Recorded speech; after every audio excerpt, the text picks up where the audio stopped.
What happens when federal agents, local leaders, protesters, and fear all collide in one American city?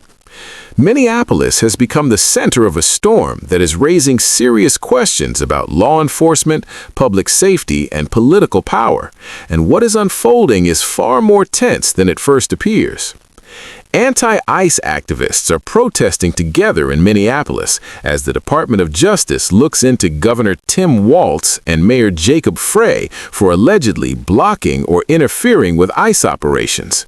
Protesters are openly calling on residents to pull out their phones if they see ICE agents in their neighborhoods and start recording. They are asking people to help build what they describe as a database of alleged abuses and atrocities against Minnesotans. Some protesters are using aggressive language, including shouting messages directly aimed at ICE agents, telling them to get out of Minneapolis and making it clear they do not want them there at all.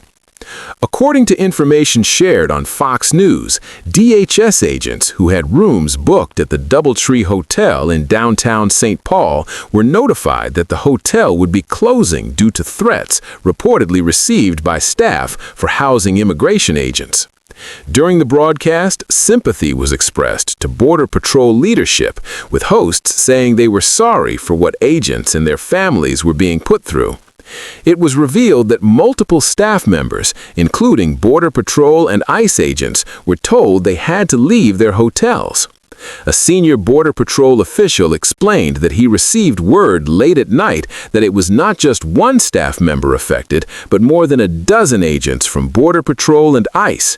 They were staying at the DoubleTree and a nearby Intercontinental Hotel, and were informed they needed to be out by noon the following day. The messages given to the agents were described as inconsistent, with no clear reason provided other than that they had to leave. What made the situation more confusing was that the DoubleTree was still accepting reservations even after agents were given letters telling them to vacate. This raised serious questions about what was really happening behind the scenes. When asked about reports shared online claiming that hotel staff feared for their lives because they were accommodating ICE agents, the official said he had not personally heard of hotel staff being directly targeted. However, he did say that anarchist groups have been increasingly active in the streets and are known to threaten American citizens. He explained that agents often see their vehicles targeted, and sometimes the cars of regular citizens are damaged simply because protesters think they are connected to ICE. People have woken up to slashed tires, vandalized vehicles, and other damage based on assumptions alone. Social media videos have shown people being harassed in parking lots and public places. In some cases, someone might be eating at a restaurant when protesters see a white SUV with Texas license plates and suddenly decide it must belong to ICE. According to the discussion, people are being randomly confronted and attacked based on guesses, which has created fear for both agents and civilians. There has also been growing interest from local police officers in joining federal agencies instead of staying in cities like Minneapolis. It was stated that this interest is not limited to the Minneapolis Police Department, but includes officers from several departments. Many have reportedly asked how and when they can apply to join ICE or Border Patrol. Some have already made the move, and federal agencies say they welcome them openly and support law enforcement personnel who want to be part of their mission. The belief expressed was that many rank-and-file officers understand the goal of securing cities and protecting the country. Communication between federal agents and local officers is said to exist mostly at the grassroots level.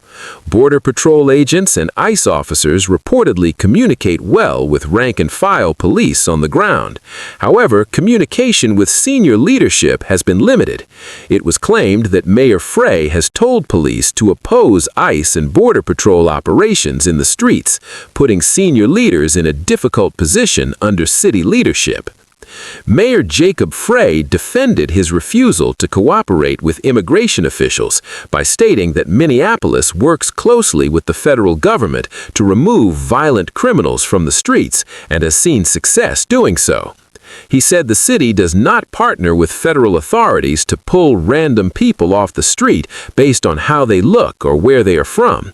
He argued that the issue is not about safety or crime, but about intimidation, and claimed that Minneapolis residents are being targeted to feel afraid.